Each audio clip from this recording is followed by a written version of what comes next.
All right, America's surrender of the internet be put on hold. Today, lawmakers on Capitol Hill will discuss whether a more complete analysis of the Obama administration's decision needs to be done. Here to explain, Oregon Congressman Greg Walden. His subcommittee on Communications and Technology is holding today's meeting.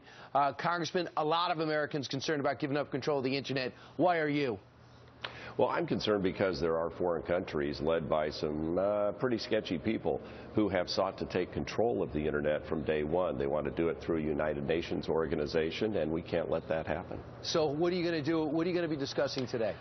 So part of what we're taking up is legislation from my colleague John Shimkus and Marcia Blackburn that would say that we have to have the GAO, the Independent Government Audit Agency, evaluate any proposal that the Obama administration comes forward. We're going to take into account what it looks like in terms of national security, what it looks like in terms of internet freedom, what it looks like in terms of turning this loose, because this is a very dangerous proposition. Once let go, I don't think there's a way to ever get it back, and the internet has been kept free and open from government interference because A, it was created in the United States, B, it's governed under our laws and our freedoms and our constitutional protections, and I'm real uneasy about just saying, here you go, right, world, take it over. Right, absolutely, and if you think about it too, Iran has censored the internet, China has censored the internet, Turkey has done the same thing. What will change if we give it to this world community?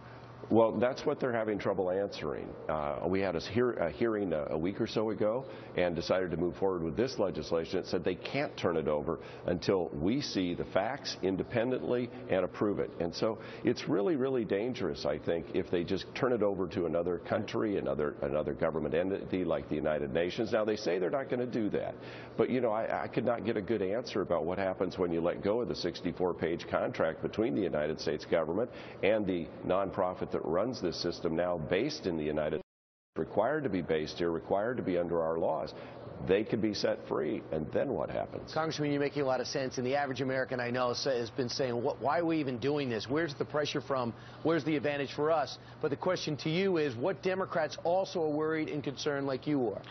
You know, there are some. Others are pretty defensive about the administration's position, which is unfortunate. We've had bipartisan, in fact, unanimous legislation that I've sponsored pass the House and the Senate last Congress, passed the House this Congress, advocating for all these principles about multi-stakeholder process, internet governance, free from government interference, all of that.